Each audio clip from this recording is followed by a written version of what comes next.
ये बात है डायनासोर की, जो कि उसी धरती पर चले जहां हम आज चलते हैं, जो कि वही पानी पिए जो हम आज पीते हैं, और वो अपनी वही हक की लड़ाई लड़े जो हम आज भी लड़ते हैं।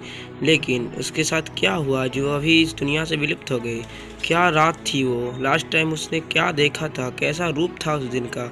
आज की इस वीडियो में हम सारी आपको जानकारी देंगे। इससे पहले आप वीडियो को लाइक और चैनल को सब्सक्राइब कर देना। आज से लगभग 65 करोड़ साल पहले इस धरती पर डायनासोर का राज चलता था, जहाँ के तापमान बहुत ज़्यादा ही कम थी। जिसका एक प्रजाति था जिसका नाम था राइनोसोरस। राइनोसोरस आज तो कुछ और को कहा जाता है, लेकिन उस टाइम में कुछ अलग टाइप की डायनासोर थी।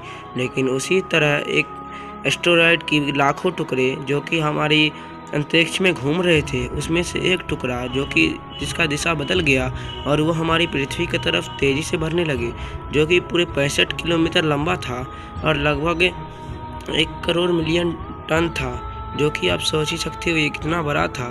और ये सारे अलग होके और एक पत्थर से टकरा गए। जो पत्थर से टकराने के बाद जो विस्फोट हुआ, उस विस्फोट के बाद उसमें कई लाख छोटे छोटे टुकड़े बन गए, जिसमें से एक टुकड़ा तो पृथ्वी की ओर बढ़ने लगा और बाकी टुकड़ा इधर से उधर बिखर गया। ये टुकड़ा इतनी तेज़ी से बढ़ रहा था, अगर ये पृथ्वी की सतह से टकराया था तो पृथ्वी को बर्बाद कर देता। वहीं 6 घंटा पहले एक मादा और एक नर अपने खाना भोजन कर रहे थे, जो कि एक राइनो का कर रहे थे, जो कि आज से पहले बहुत ही खतरनाक जानवर था। लेकिन अब पृथ्वी पे आशा नहीं लगा सकते, क्योंकि चांद ने पृथ्वी को बहुत बार बचाया है बड़े बड़े विस्फोट से, जो कि आप स्क्रीन पे देख ही सकते हो। चांद पे जो इतने बड़े बड़े गड्ढे हैं वो किसी विस्फोट से ही हुए हैं, जो कि पृथ्वी से टकराते टकराते चांद से टकरा गई। लेकिन अभी तक पृथ्वी का कुछ नहीं हुआ। लेकिन आज से 65 करोड़ साल पहले एक एस्टेरॉयड जो कि 35,000 किलोमीटर घंटा रफ्तार से हमारी पृथ्वी की ओर बढ़ रही थी, जो कि पृथ्वी में टकरा गई, तो पृथ्वी का हालत क्या होगा, वहाँ के डायनासोर के क्या प्रभाव पड़ेगा। तो पूरे 20 मिनट पहले वो पृथ्वी में टकरा गई और टकराने के बाद उसमें एक ऐसी प्रजाति थी जो कि 120 फीट लंबी और 437 फीट चौड़ी थी, जो कि अपने खाने की तलाश में आगे बढ़ रही थी। लेकिन तभी ऊपर से एक एस्टेरॉयड आ रहा था और जैसे ही पृथ्वी में टकराया, उसके बाद इसका पृथ्वी में टकराने से पहले इसका रफ्तार कुछ ज़्यादा ही बन गया। ये एक फायर बॉल जैसा एक अपना रूप प्रदान कर लिया, जो कि पृथ्वी में टकराते ही डायनासोर इसे देख ही लेते थे। लेकिन इतना ये खतरनाक था जिस वजह से डायनासोर इसकी रोशनी से अंधे भी हो सकते थे।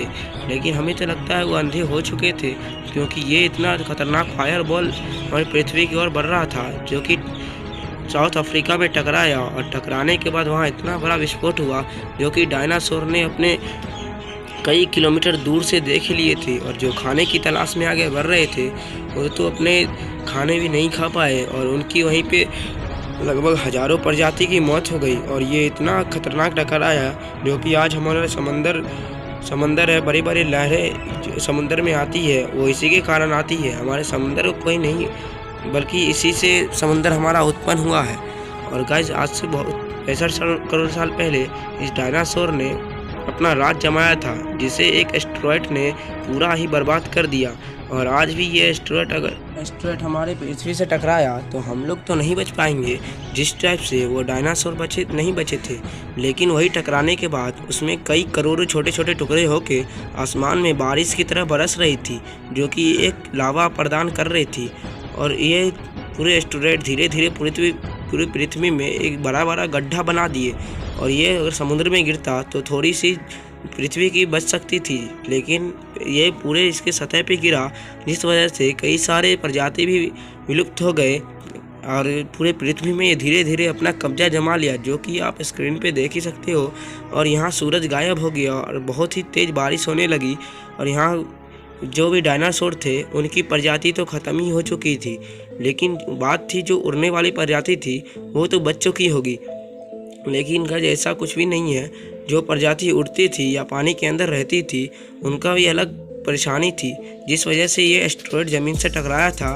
तो यहाँ के सारे चीज़ तो बर्बाद हो गए, ना ही कुछ बचा खाने के लिए, ना ही कुछ बचा पीने के लिए।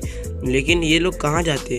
फिर एक दिन मतलब 10 मिनट बाद फिर से आग का गोला आया, जिसमें समुद्र ने अपना वैसा रूप ले लिया, जो कि आज आप 120 फीट ऊपर उसकी लहरें उठ रही थी, जिस वजह से जो बाकी जानवर बचे हुए थे उनको भी अपने तबूच में ले लिया और जो खाने की तलाश में निकले थे उनको भी जिंदा नहीं छोड़ा। तो आज की वीडियो में बस इतना ही। आपसे उम्मीद है कि वीडियो अच्छी लगी हो और अपनी राय कमेंट में दे, ये वापस आएगा कि नहीं आएगा, और सब्सक्राइब करके जाएं।